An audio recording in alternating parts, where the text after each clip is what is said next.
সন্ধ্যা এলো, আসুন সন্ধ্যা যখন এলো তো সন্ধ্যা প্রদীপটা আপনারা মন্দিরে দেন। এই সন্ধ্যা প্রদীপ আসতে, এই সন্ধ্যা প্রদীপ মায়েরা এটা ব্রহ্মার 5 নম্বর মাথা থেকে তৈরি হয়েছিল। আর সন্ধ্যা প্রদীপের যে সলতে ওটা তৈরি হয়েছিল ব্রহ্মার জীব থেকে। এই কীর্তনের শেষে রঘুনন্দন গোপীনাথকে নাড়ু খাওয়াবে। এই নাড়ু প্রসাদ কিন্তু অনেকগুলো আছে এখানে, আপনারা সবাই পেয়ে যাবেন। এই নাড়ু প্রসাদ কীর্তনের শেষে আপনারা কাপড়ে কোনায় বেঁধে নিয়ে যাবেন। প্রশ্ন করবেন কাপড়ে কোণে বাঁধবো কেন? দাদা ভাইরা পকেটে নিয়ে যাবেন, আপনার কাপড়ে কোণে নিয়ে যাবেন। কেন নিয়ে যাবেন? নেওয়ার একটাই কারণ। কি কারণ? না, এই প্রসাদটা নিয়ে গিয়ে আপনার বাচ্চা যদি খুব চঞ্চল থাকে, খুব চঞ্চল বাচ্চা বাড়িতে দেখবেন অনেকে থাকে, আপনি বৃহস্পতিবার দিন জয় গোপীনাথ বলে তুলসী মন্দিরে বসিয়ে একটা তুলসী পাতা একটুখানি বাতাসা নিয়ে জয় গোপীনাথ বলে তার কপালে ঠেকিয়ে 3 বার ঠেকিয়ে তার মুখে দেবেন প্রতি বৃহস্পতিবার। দেখবেন 1 বছর দেওয়ার পর আপনার বাচ্চারা চঞ্চলতা নাই, স্থির হয়ে গেছে। আপনার বাচ্চা যদি 4 ঘন্টা পড়তো, আর 4 ঘন্টা পড়ার দরকার হবে না, 3 ঘন্টাতে হবে। এই প্রসাদটার বিরাট মাহাত্ম্য আছে। এই জন্য শুধু ভক্তরা কীর্তন শুনতে আসে না। কীর্তন শুনতে আসে কেন? কিছু অর্জন করার জন্য। যার জমি উর্বর নয় সে ভালো ফসল নিতে পারে না। যেমন ধরুন, যার জমি উর্বর নয় তিনি তত্ত্ব কথা বেশি নিতে পারবেন না। কেন? ওর তো জমিটা উর্বর নয়, বীজ ফেললে গাছ হবে না, তো অন্য গাছ হয়ে যাবে। এই জন্য নিতে পারবে না বলে সে চিৎকার করবে। এই জন্য আসল তত্ত্বের কথা জানতে হবে। রঘুনন্দন লীলা যদি আপনারা পড়েন, বাড়িতে যদি অশান্তি লেগে থাকে, আপনি বাতাসাটা নিয়ে গিয়ে জয় গোপীনাথ বলে তুলসী গাছের গোড়াতে দিয়ে দিন। প্রতিদিন 1 ঘটি করে জল দিন, দেখবেন 1 বছর দেওয়ার পর শান্তি ফিরবে। আপনার বাড়িতে একজন অসুস্থ ব্যক্তি আছে, খুব কষ্ট পাচ্ছে, কিন্তু চিকিৎসার দ্বারা ভালো হচ্ছে না, আপনি প্রমাণ দেখবেন জয় গোপীনাথ বলে তার কপালে ঠেকিয়ে তাকে দেবেন, দেখবেন তার অর্ধেকটা অসুখ দূর হয়ে যাবে। শুধু তাই নয়, এই প্রসাদটা বলবেন প্রদীপবাবু একটা পাবো, সারা বছর চলবে কি করে? বাড়িতে হরিলুট দিয়ে দেবেন। হরিলুট দেওয়ার পর কি করবেন না, কৌটোতে বাতাসাটা রেখে দেবেন। এই বাতাসাটা কৌটোতে ভরে দেবেন হরিলুটের বাতার সঙ্গে, প্রতি বৃহস্পতিবার দেবেন, দেখবেন আপনার বাচ্চা কৃষ্ণ ভক্ত হয়ে গেছে।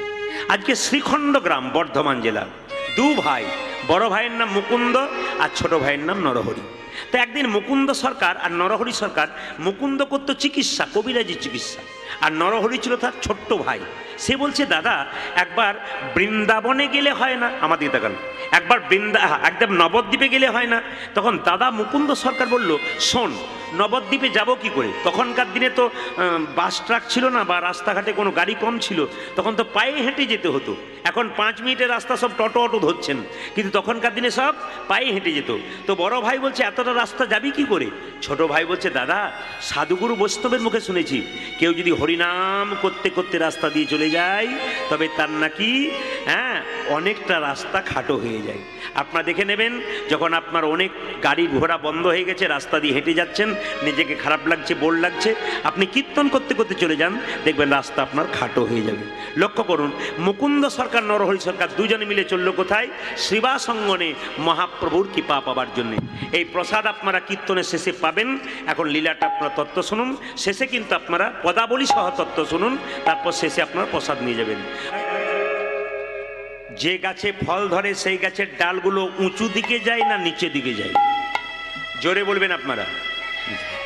যে গাছে ফল ধরে সেই গাছের ডাল উঁচু দিকে যায় না নিচের দিকে যায়? হ্যাঁ। আর যে গাছে ফল ধরে না সেই ডাল উঁচু দিকে যায়। আসলে ভক্ত যারা হয় তাদের ভাবটি কেমন হয়? এরকম। শাস্ত্র কি বলল? যদি হও নিচু তবে পাবে কিছু, যদি নিচু না হন পাবার চান্স নাই। আগে উঁচু হয়ে গেলে আপনি আর পাবেন না, আগে নিচু হতে হবে। সোনার কলসি যত টাকাই দাম হোক না কেন, একজনের কাছে মাথা নিচু করতে হয়, গ্লাসের কাছে। আপনি কয়েকশো কোটি টাকার মালিক হন না কেন, আপনাকে বৈষ্ণবের চরণে মাথা নিচু করতে হবে, নইলে আপনার জীবন নরকে পরিণত হয়ে যাবে। এই জন্য বৈষ্ণবের চরণে মাথা নিচু করতে হবে।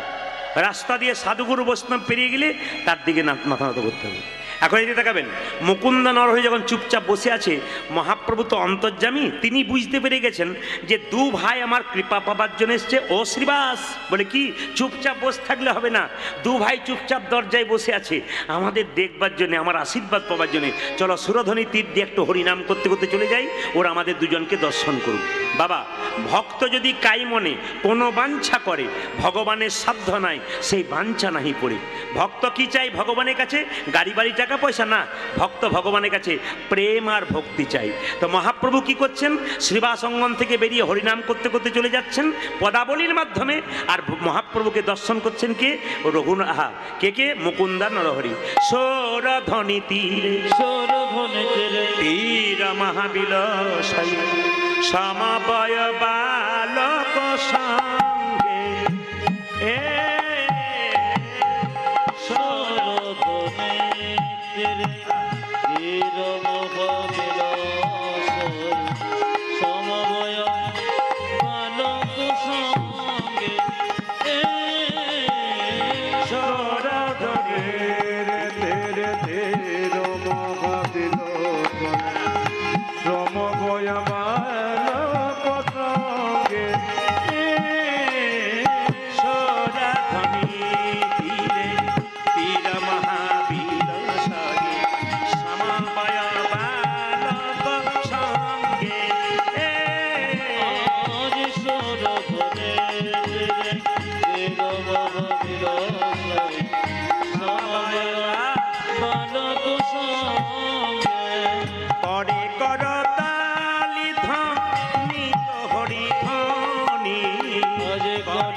বড় ভাই মুকুন্দ, ছোট ভাই নরহরি দাঁড়িয়ে আছে। সঙ্গে সঙ্গে ছোট ভাই বলছে, দাদা আমি কি দেখছি জানো, ওই তো আমার গোরা, ওই তো আমার গোরা, আমি দণ্ড বাহু তুলে, ওই তো আমার গোরা নাচ, আমি দণ্ড বাহু তুলে, আমি দণ্ড বাহু তুলি, ওই তো আমার গোরা।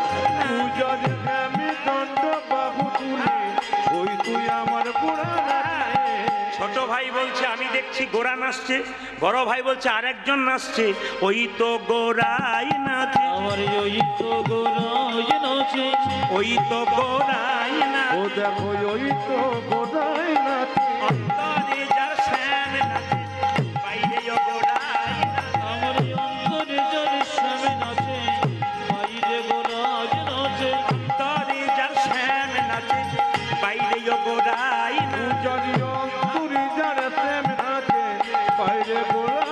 নাচে, সৌরধ্বনি তীরে তীর মহাবিলাসায় সমবয় বালক সঙ্গে,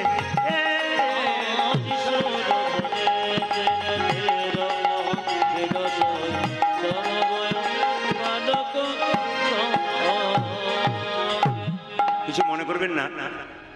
ভক্ত যখন ভগবানকে ডাকে তখন মাঝে মাঝে তাকে ধাক্কা পেতে হয়। দেখবেন যারা হরিনাম করে তাদের ছেঁড়া কাপড় হয়, দেখবেন যারা কৃষ্ণ নাম করে তাদের বারবার আঘাত পেতে হয়। আপনি হরিনাম করছেন, হঠাৎ দেখবেন আপনার ছেলের কঠিন অসুখ হয়ে গেল, আপনি তখন বললেন কি দরকার হরিনামে, যারা বুক ফুলিয়ে বেড়াচ্ছে তাদের কোনো কষ্ট নাই, আমার কেন কষ্ট? কিছু মনে করবেন না বাবা, এই প্রশ্নের উত্তর দেখে নিন। অনেকে প্রশ্ন করে, প্রদীপ বাবু আমরা হরিনাম করে আমরা কষ্ট পাই, আর যারা হরিনাম করে না, বদমাইশি করে, রাস্তা দিয়ে ঘুরে বেড়ায়, বুকের জামাটাকে খুলে ঘুরে বেড়ায়, তাদের কোনো কষ্ট নাই, আমাদের কেন কষ্ট? আমি তাদেরকে একটা কথা বলি, ভগবান প্রত্যেকটা মানুষকে দুটো কলসি দিয়েছে। কি? ভগবান প্রত্যেক মানুষকে দুটো কলসি দিয়েছে, একটা পাপের কলসি, একটা পুণ্যের কলসি। যারা হরিনাম করে কৃষ্ণ নাম করে কষ্ট পায়, তাদের পুণ্যের কলসি যখন পূর্ণ হবে তখন ভগবানের চরণ লাভ হয়ে যাবে। আর আর যারা মস্তানি করছে, বদমাইশি করছে, বুক ফুলিয়ে ঘুরে বেড়াচ্ছে, জেনে নেবেন তাদের এখন পাপের কলসিটা পূর্ণ হয় নাই। যেদিন পাপের কলসি পূর্ণ হবে, দুর্যোধনের মতো রাজপ্রসাদ ত্যাগ করে রাস্তার ভিখারি হয়ে ঘুরে বেড়াতে হবে, নিজের চোখে দেখবেন। এই জন্য আপনাদের কাছে নিবেদন রয়েছে, ভগবানের নাম যারা করে তাদের কষ্ট পেতে হয়, প্রমাণ দেখে নিন। মুকুন্দ আর নরহরি যখন চুপচাপ বসে আছে, মহাপ্রভু শিবাসকে বলল, বলে দাও ওদের মধ্যে যে ছোট ভাই সে আমার সঙ্গে হরিনাম করবে, আমার সঙ্গে থাকবে, আর যে বড় ভাই তাকে বলে দাও সে আমার 100 জন্ম সঙ্গ পাবে না। এটা কিরকম হলো? আপনাদের আজকে ন্যাজাটের হরিবাসরে দু ভাই কীর্তন শুনতে এসছে, বড় ভাই আর ছোট ভাই। তা বড় ভাইয়ের যদি কৃপা না হয়, ছোট ভাইয়ের হয়, তাহলে বড় ভাইয়ের মনে দুঃখ হয় না? তো শ্রীবাস এসে বলছে, এই যে তোমাদের মধ্যে ছোট ভাইকে আমায় চিনতে পারবে না, আমি ছোট ভাই, আমার নাম নরহরি সরকার।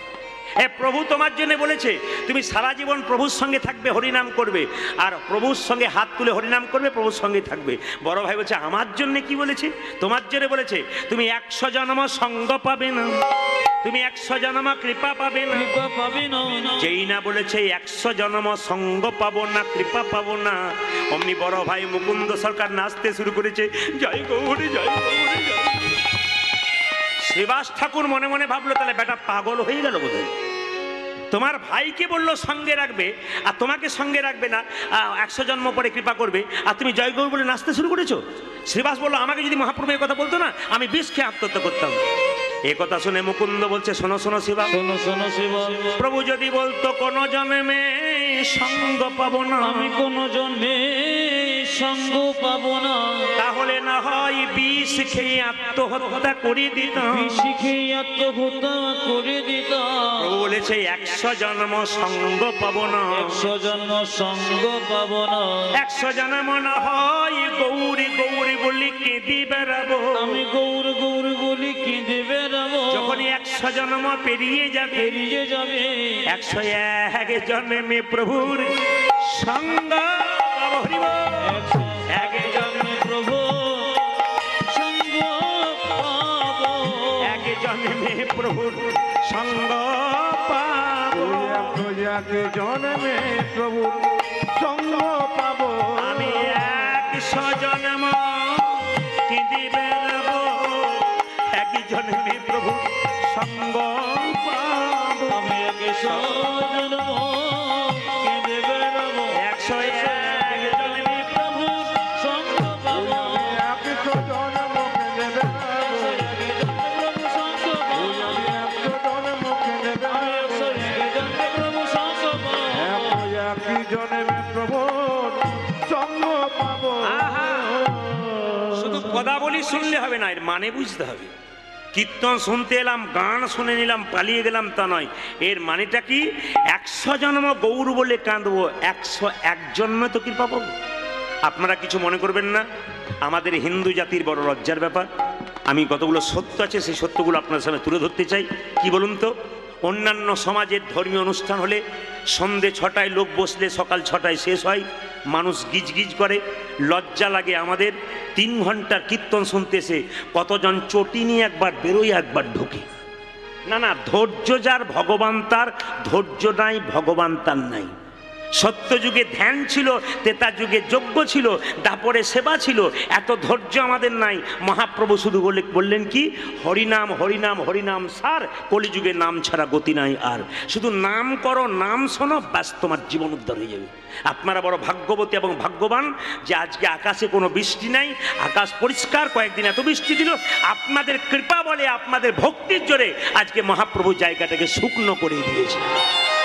এই জন্যে আপনাদের সামনে একটা কথা বলতে চাই, জেনে নিন, ধৈর্য যার ভগবান তার, ধৈর্য যার নাই ভগবান তার নাই। যদি মহাভারতের দিকে যান, 100 ভাইয়ের দাদা দুর্যোধন চঞ্চল ছিল, উনি ভগবানকে হারালেন। আর পঞ্চপাণ্ডবের দাদা যুধিষ্ঠির স্থির ব্যক্তি ছিলেন, উনি ভগবান পেলেন। কেন বলুন তো? যখন দেখবেন দ্রৌপদীকে দুঃশাসন চুলের মুঠি ধরে রাজসভায় প্রবেশ করছে, তখন ভীম গদা তুলল, দাদা অনুমতি দাও, এই গদা করে 100 ভাইকে আমি মেরে ফেলবো। যুধিষ্ঠির মহারাজ বলল, চুপ কর, ধৈর্য ধরবি। বলে, কেন? সময় হলে ফল ফলবে, শুধু অপেক্ষা। যে যত পাপ করছে পাপ করতে দে, পাপের ফল একদিন পরিপূর্ণ হয়ে যাবে, সেদিন কেউ রক্ষা করতে পারবে না, ও নিজেই ঝরে পড়ে যাবে। এই জন্য ধৈর্যের ফল মিষ্টি, অধৈর্যের ফল টক হয়। এই জন্য আপনারা যারা কীর্তন শুনছেন ধৈর্য ধরে জানবেন, যার ধৈর্য আছে তার ভগবান আছে, আর যার ধৈর্য নাই তার ভগবান নাই। এ সংসারে যে মেয়ে দেখবেন খুব চঞ্চল, তরকারিতে দুবার নুন দেয়, ঘরের লোকের কাছে গাল খায়। কিংবা দেখবেন যে পুরুষ দেখবেন খুব চঞ্চল, এখানে বসে ওখানে বসে, মন স্থির নাই, ও সংসারে দেখবেন হিসাব করে ওর জীবনে কোনো উন্নতি নেই। মুকুন্দ সরকার যখন চোখের জলে কাঁদছে, প্রভু আমার ভাইকে তুমি কৃপা করলে, আমাকে তুমি কৃপা করলে না। মহাপ্রভু একটা দামি কথা বললেন, এই দামি কথাটা সবাই নজর রাখবেন। কি বলেন? শোনো মুকুন্দ, এ সংসারে যারা বড় ভাই হয় তাদের দায়িত্ব সবচাইতে বেশি থাকে। একটা বনের মধ্যে বড় বড় গাছ যেমন ছোট ছোট গাছগুলোকে ঝড়ঝঞ্ঝা থেকে রক্ষা করে, একটা সংসারের বড় ভাই ছোট ভাইদের যত অসুবিধা সব মাথা পেতে নেয়। দেখে নেবেন আপনারা, বাবা মায়ের অবর্তমানে বড় ভাই বাবা মা, বড় ভাই বাবা বউ ভূমিকা করে, আর বড় বউ সে মায়ের ভূমিকা করে। কেন? সে যে মায়ের মতো। লক্ষণ যখন রামচন্দ্রকে বনবাসে নিয়ে গিয়েছিলেন, লক্ষণ সীতা গিয়েছিল, সীতাকে লক্ষণ কি বলেছিল? যেটা বলুন, বৌদি বলেছিল, মা বলেছিল, মায়ের আসনের জায়গায় দিয়েছিল। এই জন্য আপনাদের কাছে নিবেদন রইল, ধৈর্য যার ভগবান তার। মুকুন্দ সরকার যখন কাঁদছে, মহাপ্রভু বলল, শোনো, তোমরা দু ভাই মিলে যদি কীর্তন করতে চলে আসো, বাড়ির সবাই না খেয়ে মরবে। তাই তোমাকে পাঠিয়ে দিলাম শ্রীখণ্ডে, তুমি হরিনাম করবে। তবে তুমি তো কবিরাজি চিকিৎসা খুব ভালোবাসো। ও মুকুন্দ, এই দেখো আমি মহাপ্রভু তোমার মাথায় হাত দিয়ে আশীর্বাদ করলাম, তুমি কাল থেকে বাড়ি গিয়ে যাকেই চিকিৎসা করবে তারই রোগ ভালো হয়ে যাবে। বাবা কিছু মনে করবেন না, আজকে যে কীর্তন শুনতে এসছেন, যতজন কীর্তন শুনছেন পুরুষ মানুষ যারা আছেন, তারা তো এক একটা কাজে নিযুক্ত আছেন। কেউ সরকারি চাকরি করেন, কেউ ব্যবসা করেন, কিছু না কিছু কেউ করেন। কিন্তু যত মহাপ্রভুর কীর্তন শুনবেন, অজান্তে মহাপ্রভুর আশীর্বাদ আপনার মাথায় পড়বে, আপনি বুঝতেই পারবেন না আপনার ব্যবসা উন্নতি হলো কি করে। কেন? আজকের হরিনামে যে আপনি রইলেন, এই যে আশীর্বাদ পেয়ে গেলেন, এই জন্য আপনি অনেক বড় হয়ে গেলেন। এই জন্য দেখবেন যারা বড় বড় ব্যবসা করে, হরিনাম সংকীর্তন, মারোয়ারিতে দেখবেন 7 দিন ধরে ভাগবত সপ্তাহ করায়। কেন বলুন তো? এত বড় বড় ব্যবসায়ী, কিন্তু 7 দিন ওরা সব ব্যবসা বন্ধ করে দিয়ে একবারে ভাগবত আসলে চুপচাপ বসে থাকে। কেন? ওরা জানে কিছু দিলে কিছু পাওয়া যায়, আপনি কিছু না দিলে কিছু পাবেন না। হরিনামের আসলে নিজেকে ত্যাগ স্বীকার করতে না পারলে আপনি পাবেন কি করে? মুকুন্দ সরকার যখন কাঁদছে, তখন মহাপ্রভুকে প্রণাম করে বলল, প্রভু আমি কি করব? ও মুকুন্দ, তুমি বাড়ি ফিরে যাও, কাল থেকে তুমি যাকে চিকিৎসা করবে তারই রোগ ভালো হয়ে যাবে। তবে তোমার কাছে আদেশ রইল, তুমি বাড়ি ফিরে গিয়ে কি করবে জানো? একটা গোপীনাথের মন্দির তৈরি করবে, জীবের দ্বারে হরিনাম দেবে, আর গরিবের চিকিৎসা করবে, বড় লোকের করো না। বড় লোকের চিকিৎসা করবে না, গরিবের চিকিৎসা করবে, কোনো পয়সা নেবে না। ও মুকুন্দ, তোমার অভাব কোনোদিন থাকবে না।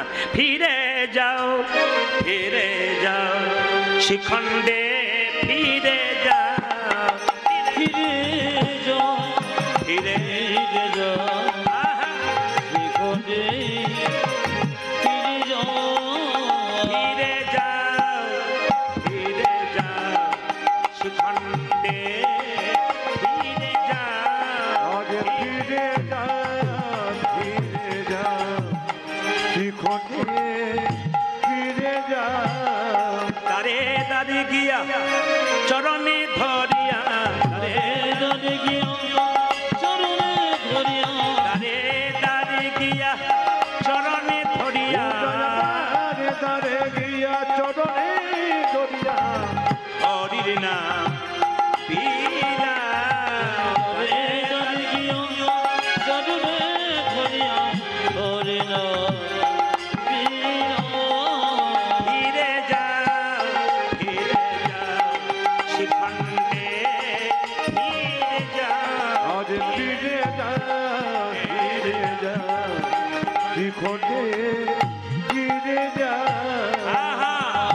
মহাপ্রভুর আজ্ঞা পাইয়া মুকুন্দ চলিলা, মুকুন্দ চলিলা, মহাপ্রভুর আজ্ঞা পাইয়া মুকুন্দ চলিলা, মুকুন্দ চলিলা, মহাপ্রভুর আজ্ঞা পাইয়া মুকুন্দ চলিলা, মুকুন্দ চলিলা, মহাপ্রভুর আজ্ঞা